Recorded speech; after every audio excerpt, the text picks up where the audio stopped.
चांदोबा महाभारत 29वा भाग. उर्वशीचा शाप. शिवाचे दर्शन घेण्याचा सल्ला देऊन इंद्र अदृश्य झाल्यावर अर्जुनाने शिवाचे आराधन करण्याचा निश्चय केला आणि तो पुढे चालला. त्याला एक अत्यंत मनोहारी वन आढळले. त्यातील वृक्ष खूप सुंदर होते. फुलांमधून सुवास दरवळत होता. शिवाचे तप करण्यासाठी ती जागा आपल्याला अत्यंत अनुकूल आहे असे अर्जुनाला वाटले. अर्जुनाने जटा धारण केल्या, वल्कले परिधान केली आणि 4 महिने शिवाचे अत्यंत कठोर तप केले. त्याच्यामधून तीव्र उष्णता निर्माण झाली आणि संपूर्ण वनात धूर पसरला. ते पाहून त्या वनात राहणाऱ्या ऋषींनी शिवाकडे जाऊन अर्जुनाची इच्छा पूर्ण करावी आणि त्याचे तप थांबवावे अशी प्रार्थना केली. शिवाने त्यांना सांगितले की मी अर्जुनाची इच्छा पूर्ण करणारच आहे, तुम्ही घाबरू नका असे म्हणून त्यांना पाठवून दिले. ऋषी निघून गेल्यावर शिवाने किराताचे रूप धारण केले. पार्वती आणि प्रमद गणांनी त्यांच्या अनुचरांना उपयुक्त असे वेश धारण केले. सर्व जण मिळून अर्जुन जेथे तप करत होता त्या वनात विहार करू लागले. त्याचवेळी मूक नावाचा राक्षस डुकराचे रूप घेऊन अर्जुनाला मारण्यासाठी आला. तप करणाऱ्या अर्जुनाने धनुष्य आणि बाण घेतले आणि त्या डुकराला मारण्याचा प्रयत्न केला.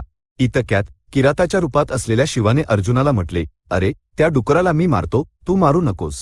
अर्जुनाने त्या शब्दांकडे लक्ष न देता डुकरावर बाण चालवला.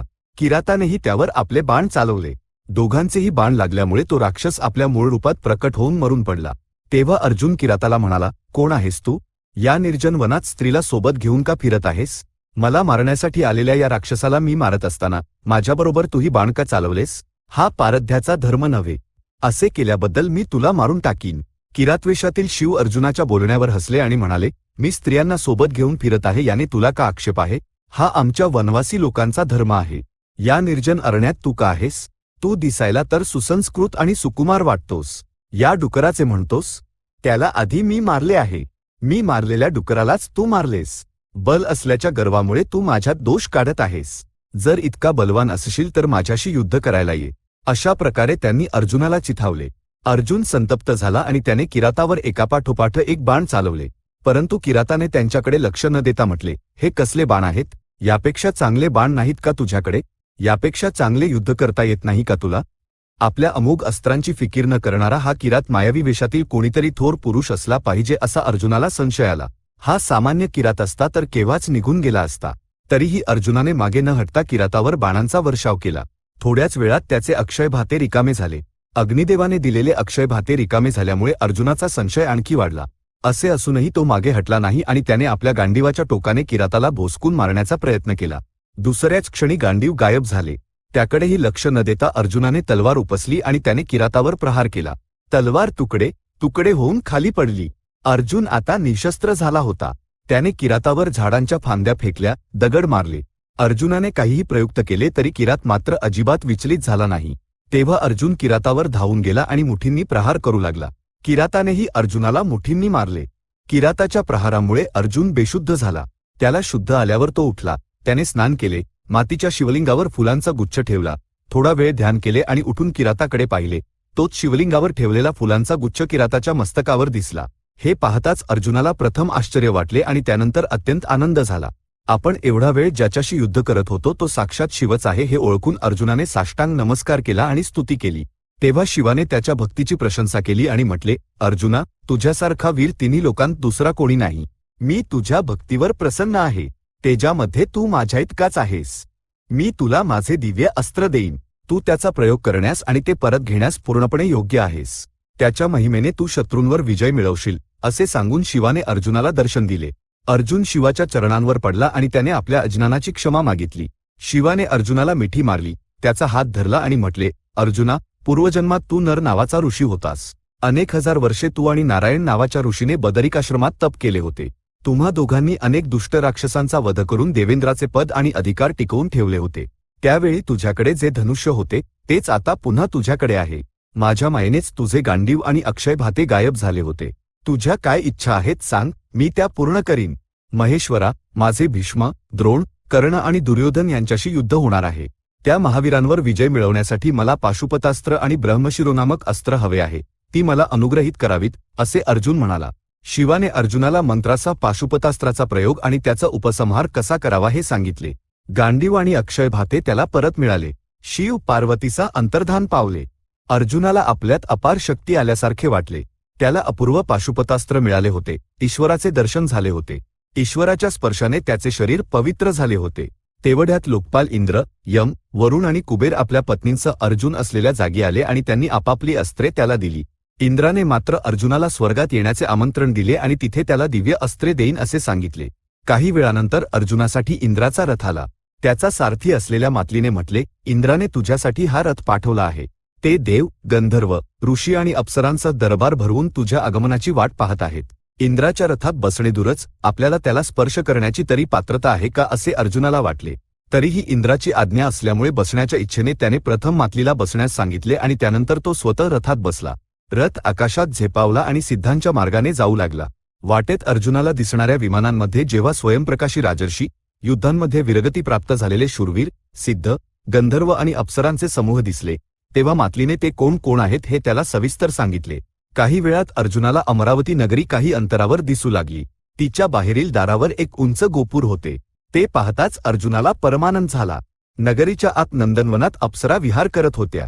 अर्जुनाचा रथ अमरावती नगरीत प्रवेश करताच देव इंद्राच्या आज्ञेने त्याच्या स्वागतासाठी सामोरे आले. गंधर्व, सिद्ध आणि अप्सरांनी त्याचा मंगल सत्कार केला. नारदादी देवर्षींनी अर्जुनाला आशीर्वाद दिला. अर्जुन प्रवेशद्वारापाशी रथातून उतरला. तटबंदी पार करून तो देवेंद्राच्या सुधर्मा नावाच्या सभेत प्रविष्ट झाला.